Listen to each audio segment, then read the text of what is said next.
Hello, everybody. It's Hi. Lito and Jennifer, and it is Easter Sunday, actually. It's kind of late on Easter Sunday. We hope everyone had a nice Happy Easter. we hope everyone had a nice holiday weekend and yeah, a happy Easter. So get it? Happy because yeah. Okay, so anyway, this video is basically because people were asking us in the comments on our last video, well, second to last video, on our episode 9 reaction video, people were asking us to do other videos about other topics. So we're going to touch on a couple of those topics within this video. But before we get started on those topics, I wanted to show everyone, Nightmare fans, this cool shirt that I got from Gutter Garbs. Very cool. And no, they're not sponsoring me.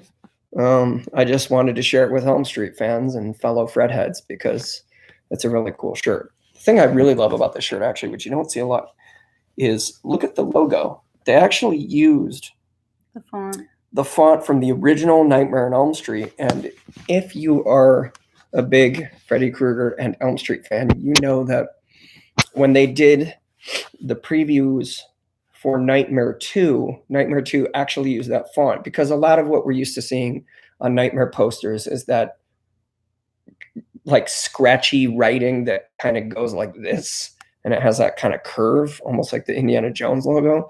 This is the font that appears, as you know, in the very beginning of the first Nightmare on Elm Street, and they use this font for Freddy's Revenge for that preview, and then they use this font again for, if I'm not mistaken, the teaser trailer for Nightmare on Elm Street 3, when Freddy's hand comes out of the house that the girl has on her lap and she's singing the song, and at the end Freddy goes, "I'm back again." So it's rarely seen. I thought it was a really interesting and pretty cool choice for the t-shirt. So anyway, a little bit of that. And then can you just keep that steady for a second? Can. In speaking of Freddy's claw popping out of the house and, you know, wearing a Nightmare on Elm Street 3 shirt, if you've seen our last video, if you saw our last video, then you know that we were at Monsterpalooza last weekend. Monsterpalooza, for those that don't know, is a convention that happens in SoCal every spring, and it is dedicated to the art of the monster and all things scary and horror and, you know, etc. So while I was there, I was working. I was a model at the European Body Arts booth. They transformed me into Jerry Dandridge from Fright Night. If you didn't see any of that video or anything, or if you're interested in seeing, you can watch the transformation in time lapse. It's not the entire transformation, but it's a good portion of it, and there's some photos at the very end of the final product. So, but while I was there, I ran into a lot of friends. I always do. It's almost like a family reunion every year. You see a lot of the same people you work with and people you're friends with, and et cetera, et cetera. A few of the people I saw there have been going there for, I think, 2 or 3 years now. I can't remember exactly, but Mark Petrie and Robbie Atkinson, who are glove makers. And while I was there, I picked up this beauty from Robbie Atkinson. Sorry, folks, I'm trying to get this thing on. From terrorgloves.com. It is the Nightmare on Elm Street 3 Dream Warriors glove. I'm noticing that the picture is a little bit pixelated on our end. It's a little grainy. I'm seeing some grain here in this. So if it's grainy, I apologize. I wish the picture were better, but you're going to go look at it. It's a really beautiful glove. He did a really nice job. The coloring is beautiful. The leather itself is beautiful. He got the shape of the back plate really nicely done. The bends on the ends of the finger stalls here are really nicely done and very accurate. And I'm very happy with it. So, Robbie, thank you so much. This thing is beautiful. I'm thrilled to have it. And it'll find a place of honor in my collection. And I just thought, since some of you have tuned in and maybe even subscribed because of my Elm Street work and fandom, that maybe you'd like to see it. And if not, sorry. We'll move on to other subjects now. So anyway, when we were at Monsterpalooza, she was shooting the footage of the transformation, and she got to see a lot of it. She was very kind. She was doing kind food runs and coffee runs and things like that. But yeah. Anything you'd like to say? I was running back and forth a lot, so I tried to get as much of it as I could, and then my phone was dying pretty close towards the end, and then I was assisting with teeth and stuff like that. So yeah, she put my teeth in because I had fake fingertips. I couldn't grab anything. So she was assisting there, but it was really cool. Like, I mean, I've seen Fright Night a couple times, but I had kind of forgotten exactly the transformation of the character in the film from regular, non-vampire to like full-on vampire. So it was cool to see the kind of mid-transformation process of what they turned you into. But it was... And you weren't freaked out? I wasn't freaked out. Like, it was cool. Like, I mean, it was pretty amazing because it took several hours to do, and he barely moved like the entire time, except for like a couple like restroom breaks and stuff like that.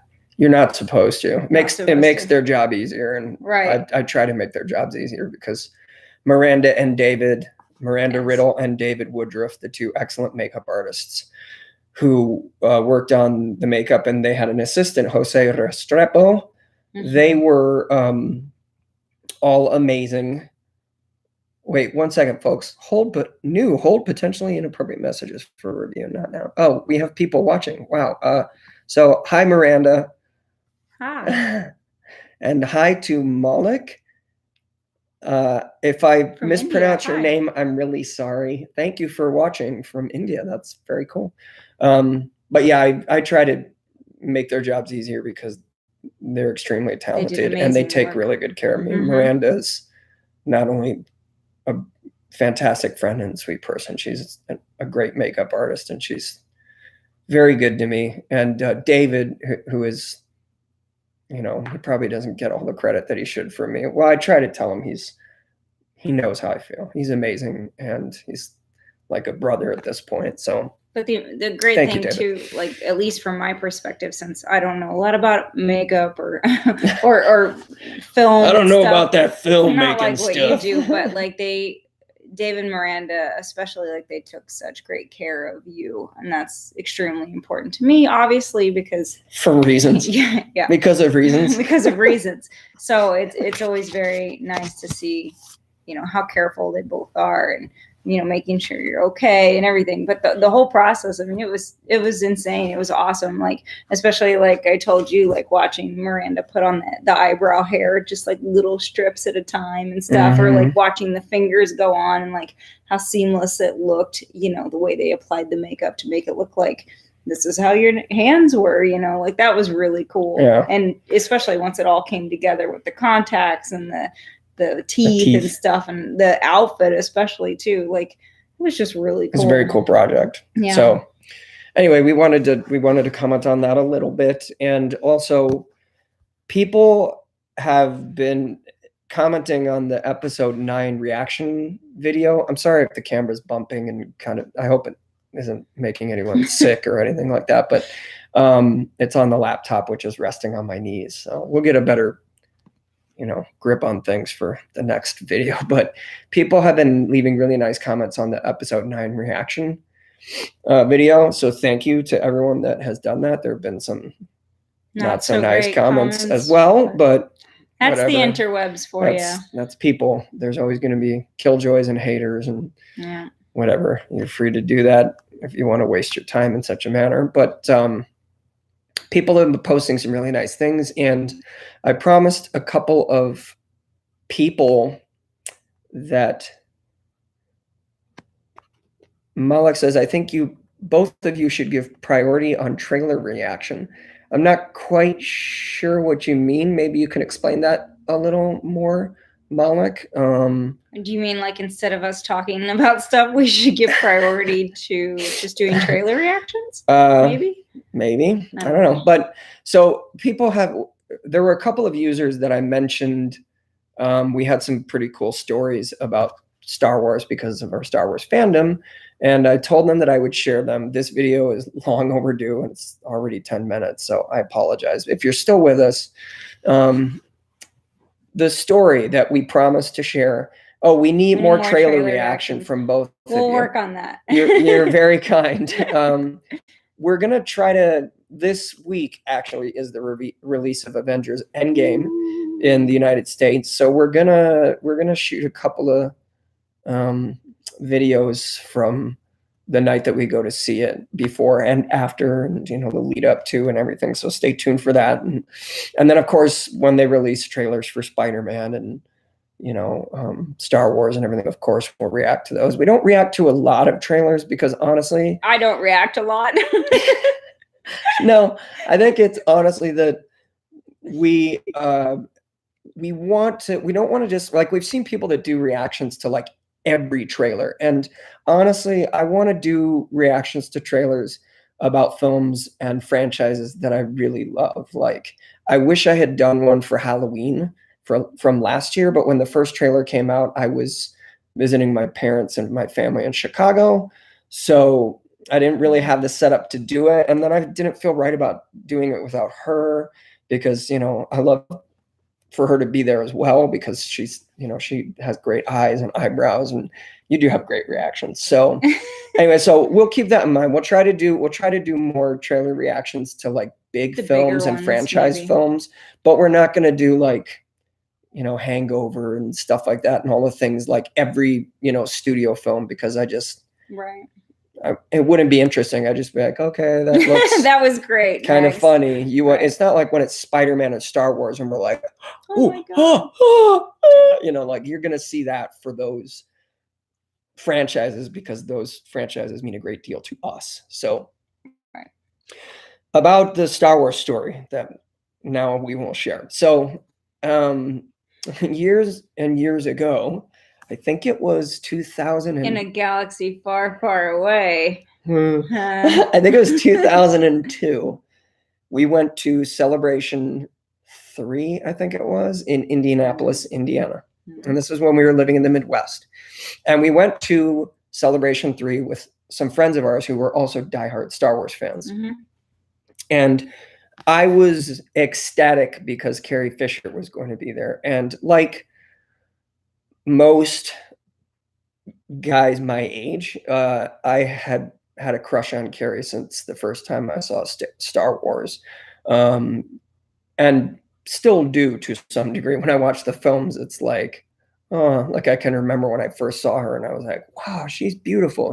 Like even as a little kid, I knew, she wasn't just a princess and she wasn't just a heroic, badass fighting princess. She was gorgeous, Right. So I was really excited to meet her. And she was the first really big name from Star Wars that I met. I've since met Mark Hamill and Billy D. Williams and Harrison Ford. So, I've been lucky in that regard. I've met a lot of my childhood heroes, but this is the first time we were meeting Carrie. And as you can imagine, since I think it was her first big Star Wars convention that she did, if I'm not mistaken, the line to meet her was insane. It was so long. It like went down the hallway that her door was at. It wrapped down another hallway. It wrapped around the corner down another hallway. Yes. Yeah. I mean, it was just hallway after hallway after hallway. Yeah. And it just kept going and going and going. And my friend and I were kind of like, look, we're in line, but if we wait in this line is long enough that we might be here like 5, 6, 7 hours. And I'm not sure I want to be in line that long because we've only got a few days here. And like, there's so much other stuff to see and, things to collect and buy and this and the other. So Jennifer and my friend's wife, line waiter, were kind enough to say, we'll take one for the team. We'll wait in line and you guys go and, just do whatever you want to do and have fun. So, and also keep in mind, this is kind of before like cell phones became a big thing. So this was literal line waiting. Like there was no like fun, like things to do on the phone or check for updates or play Words with Friends. It was literally just waiting in a line. Hi, the Maniacs. I see you have a Freddy avatar. I'm not sure. I feel like maybe I know you, but maybe I don't. Maybe I know you from Facebook. And if I do, great. Hey, thanks for showing up and watching. But even if I don't know you, thanks for showing up and watching. We're talking about Carrie Fisher right now. Once this goes to our page, you can rewind it and watch the whole thing if you like. But so anyway, oh, he's on Instagram. Oh, hi. Well, thank you for visiting from Instagram. I thought your avatar looked familiar. It's like, I recognize that picture. So anyway, back to the Carrie story. She and our friend agreed they would wait in line. The wives would wait in line for the husbands. Ironically, they were interested in meeting Carrie too, but it was really more, not to the degree. Yeah, more for us. So thank you. It's fine. So anyway, my friend and I said, we'll check back like literally every half hour to hour. We decided it was, I think at first it was like every half hour. Yeah. And then we were like, okay, you're not moving that far. So we'll check back like every hour. Right. So eventually we'd see them moving and we come back and be like, okay, we'll be back in another hour. And then we come back an hour later and we'd be like, okay, we'll come back in another hour. And finally it pretty much got to the point where my friend and I had to stay and wait, which was obviously fine because we only had to wait like half an hour compared to these lovely ladies. We'll tell you later on how long they waited. So they were sitting in line, and the line eventually, moves, and we get to the door and we go in, and there was from the door to like her table was like maybe 20 feet. And there was like maybe 10, 11, 12 people in front of us. So at this point I'm getting like really nervous, because I'm like, oh my God, I'm going to meet Carrie Fisher. This is Princess Leia. Like, what do I say to her? And I knew, obviously I don't want to say like, I've had a crush on you. Cause a lot of guys say that, and I didn't want to make her uncomfortable. Like I knew enough about her and know that like, she's badass and she's a smart ass. And if I say something that offends her, she's going to like shut my shit up. Even though I could probably hang with her when it comes to smart aleckness, it's Carrie Fisher. So I didn't want to disrespect her. So I'm sitting there thinking, okay, what do I do? What do I do? What do I say? So we're walking up. I forgot to mention, I was in full Jedi cosplay. Yes. I was in like, I had the tabard and the long sleeve Jedi cloak and the pants and the belt and the lightsaber and a cloak. I had everything on. I had a Padawan braid coming out of my hair. And so we walk up to the table and they had photos, and or it was also, you could bring your own item. Right. But they, at the table before you got to Carrie, they had photos. And I was like, well, I would love to have a picture of her as Slave Leia signed. Well, and especially like, we'll tell you later how long we waited, but it was like, by the time we got off the table, I was like, let's just get everything signed because we're not doing this again. Yeah. So I picked up the photo. I walk over to Carrie, and then it's like my turn. Okay. So it's like you're nervous. And then when it's officially your turn, you're at that point in time in my life, I was kind of like, because I hadn't really met a lot of actors and stars and filmmakers, so I was really just kind of in awe. And I walked up and I just kind of slipped the photo to her, and she looks up at me and then looks at Jennifer, and she says, do you want this made out to someone? And I said, would you please make it out to me? So I got something in my eye. I said, my name is Lito. Okay, how do you spell that? Lito. Okay. So she bends down and she starts saying, for Lito, puts a big heart, love Carrie, and all this stuff. Beautiful penmanship, just gorgeous. And then she slides the photo back across the table, and she looks back up at me, looks me up and down, sees the Jedi garb, looks at Jennifer, and she says, okay, before you leave, I have to ask one thing. And I said, okay. And she looks at Jennifer and she says, is this like a weird sex thing with you guys? Does he like wear this for you like in other places, when the lights go out? And like the two of us were just like we didn't even know how to respond. So she took that to mean, and she goes, Yeah. Okay. Thanks, you two. You guys are so cute. Bye.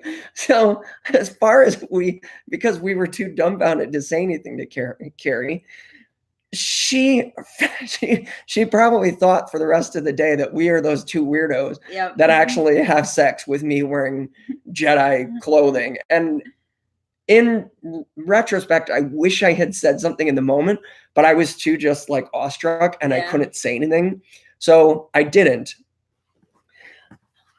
Cut to a few years later in Los Angeles. They have Celebration 4 in Los Angeles. And we were there. It was either Celebration 4 or 5. I can't remember.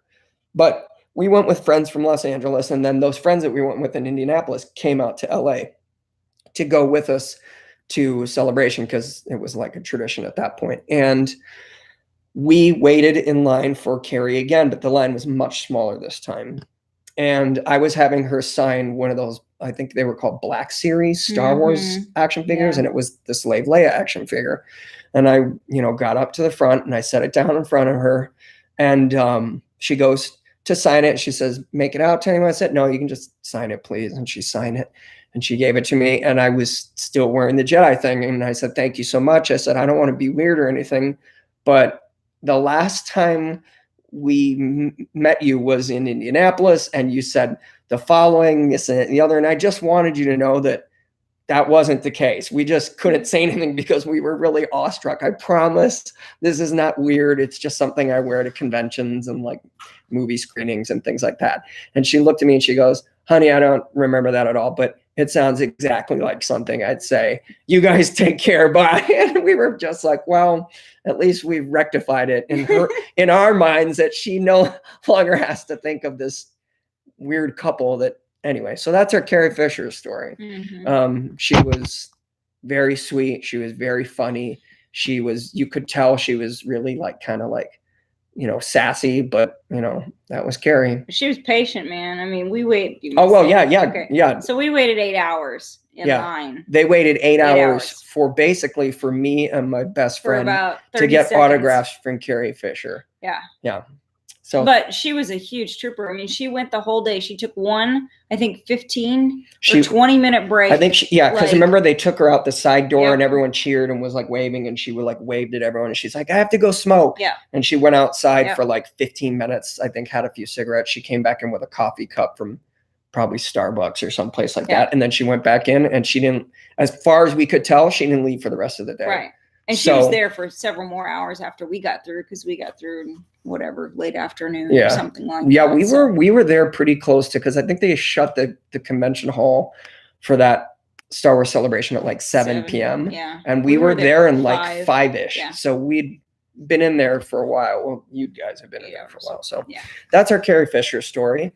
If you missed it, we will post this video and you guys can go back to it later. Maniac says 8 hours. I'll be honest, Carrie was a legend. She was a legend. That's exactly why when we watched Last Jedi last year, or was it last year? No, 2 years ago, I think. Yeah, 2 years ago. Every time they showed her, I was just a complete and total mess. So and I will interject one more thing because at that celebration, we also met, or well, we didn't meet. We saw George Lucas, and it was the same type of thing. We waited.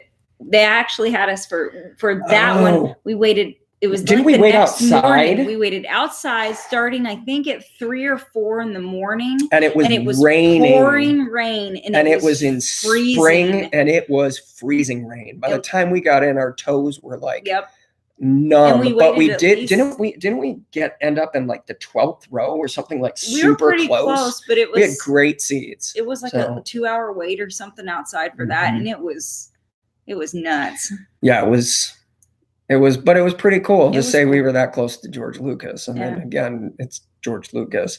Right. But Miranda says what a trooper. She's my hero for sure. Who, Carrie or Jennifer? Either. No, Carrie was amazing, not only because of, who she was as an entertainer and as an icon, but the fact that she was so brave and honest about, her own battles and her own demons. And she awesome. Battled them her entire life up to the end, it turns out. So bless that woman. Wherever she is now, Thank you, Carrie. And then last but not least, a few people had asked for both. We already know Jennifer's a trooper. The Carrie story is new to me. Oh, I didn't realize I never told you that story, Miranda. I'm sorry. We have a lot of pretty funny stories from celebrations. We'll have to share some more in the coming months as we lead up to episode 9. But speaking of episode 9, a few people had asked me, or us, and get rid of my little post-it, my reminder post-it. A few people had asked us to share our predictions for episode 9. I got nothing. I don't know what's going on. I've seen a few leaks, not a lot of leaks, but a few leaks, and I also know one thing for sure, so I don't want to say, well, I've been told it's for sure. I don't know if it's actually for sure, but sneaky. My predictions basically, that was a deep sigh. it's because I really do think they're going to try to redeem Kylo Ren. And not only fuck that guy, but yes, I would be kind of a little bit bummed if they tried to redeem him, because one of the things Leia says in The Last Jedi is, I know, my son is gone. When she's talking to Luke at the end of the film, she's like, Luke says, I can't save him. I didn't come here to save him, and she says, I know my son is gone. And that to me kind of put the nail on the coffin of, yes, he's gone. Now someone whack his ass, like get rid of him. Like, and with the preview, with him putting his mask back together and him kind of immersing himself back in that darkness, I don't want him to be redeemed. I didn't want him to be redeemed from the second that he killed Han Solo. I was like, someone needs to take this guy out and like mince him good, to the point that like there's that scene in The Last Jedi where when he kills Snoke, and then there's that kind of slow motion shot of them each grabbing a lightsaber and they're back to back and they start fighting the Praetorian guards together. Like for a split second in the theater, my heart like broke. I was like, oh man, don't redeem him. Don't make them team up. Like it's a great shot, but I don't want this. I want him to die, and I want him to die painfully. And I know that doesn't say a whole lot about me as a person, but like I'm not saying I'm not saying I want people who, go dark to not be redeemed. But in his case, he killed Han Solo. Like he killed the man. Like I love Luke Skywalker, but Han Solo is forever going to be one of my top 2 characters, with Indiana Jones. Harrison Ford is the reason I became an actor. When I saw New Hope, when I was a little kid, like I was seeing a space cowboy. Like that's what Han Solo is. He's a space cowboy. He was like the coolest of the cool. And then when he became Indiana Jones, Harrison Ford, I was like, this guy's like the greatest person ever. Like, and I know a lot of people in my generation feel that way, but like he's the reason I do what I do. And I aspire to the things I aspire to. And I don't want to see Kylo redeemed. I feel like he had a shot. He had more than one shot and he blew it. It's time for him to like go bye-bye. Okay, real quick though. Yeah. Here's the question: if he does redeem himself, and you're actually kind of like okay with it, how would I be okay with it? Well, does this mean that when you go into Target and Walmart, you will no longer hide or move the Kylo Ren action figures because he redeemed himself? Or does the tradition continue of just until the end of time? He killed Han Solo. Yeah, okay, that's what I thought. They can never take that away. So he's earned that treatment forever. Like I could take a shit on anything that has Kylo Ren on it and be perfectly fine with that.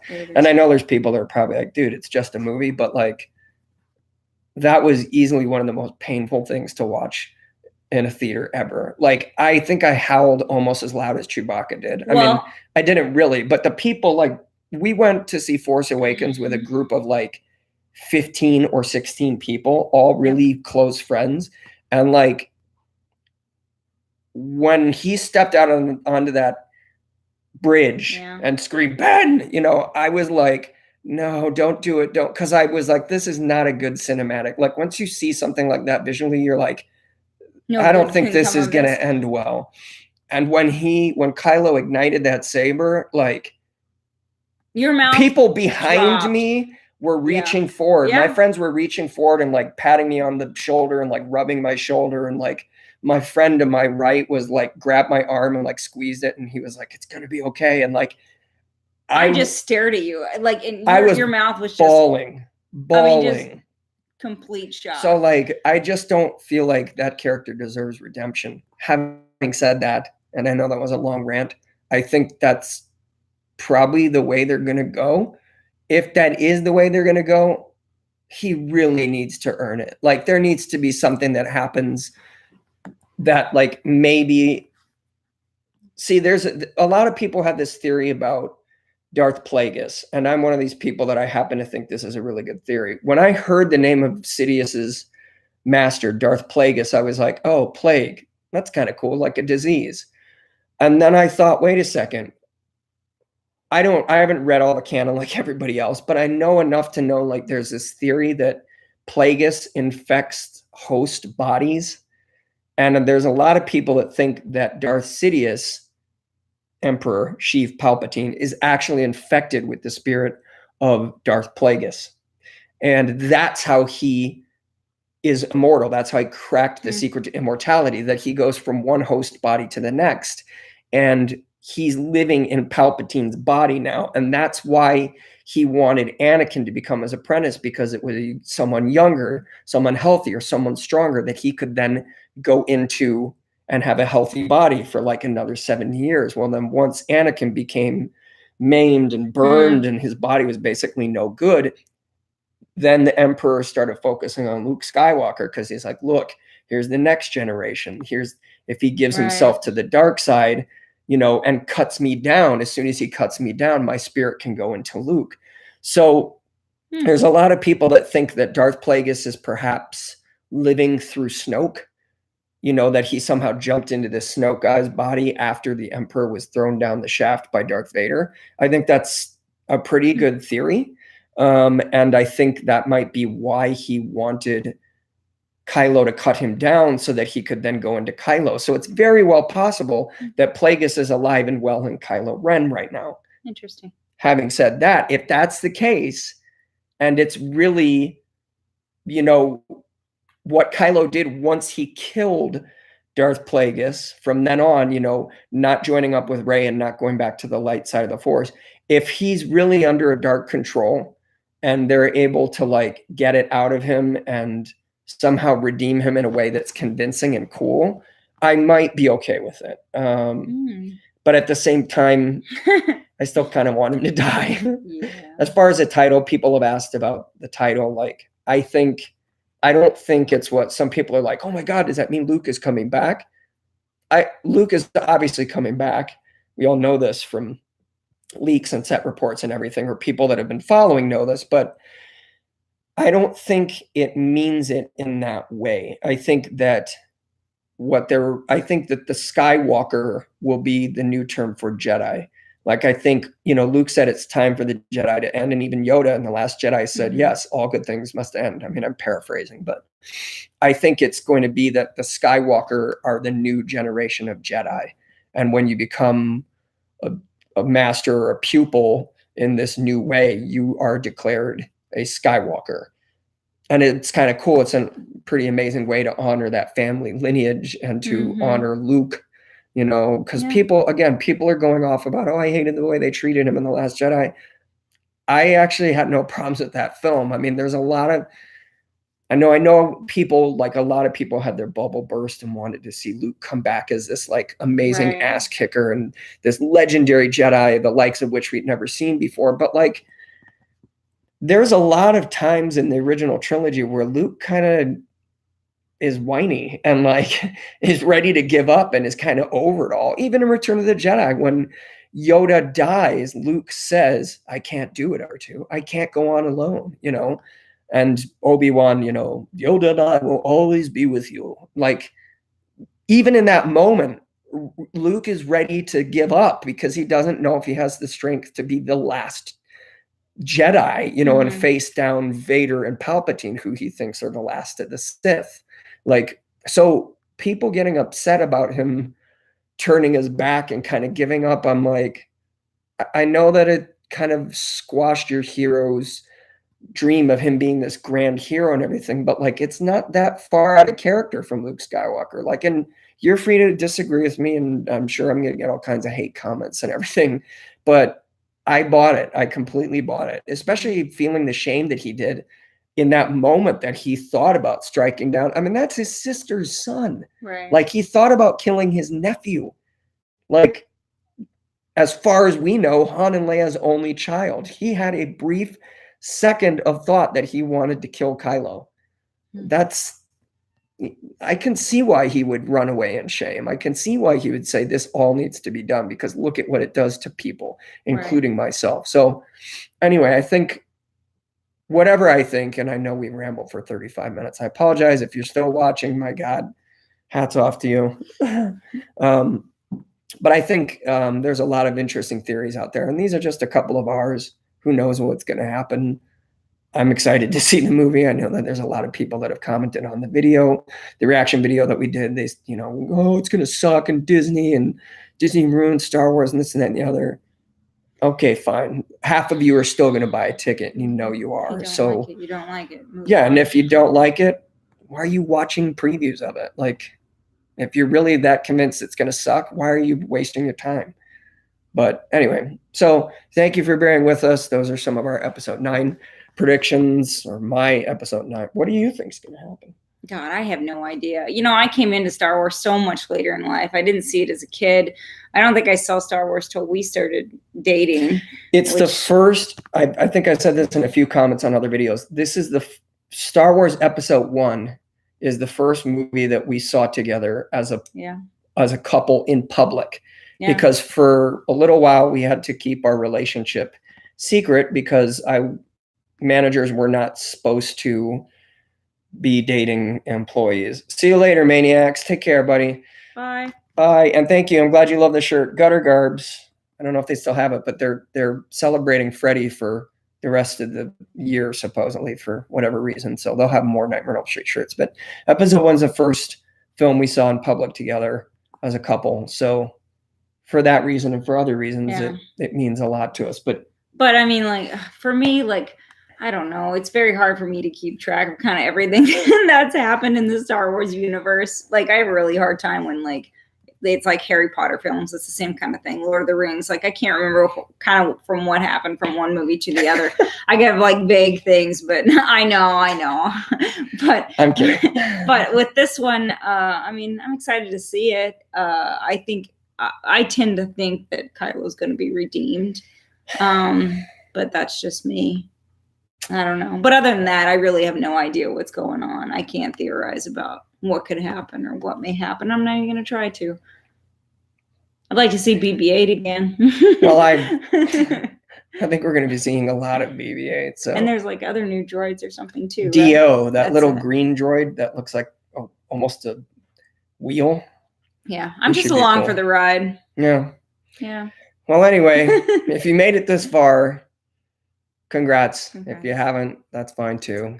So anyway, thank you people for watching, whoever did watch, and take care. And we will be posting more videos towards the end of this week about Avengers Endgame.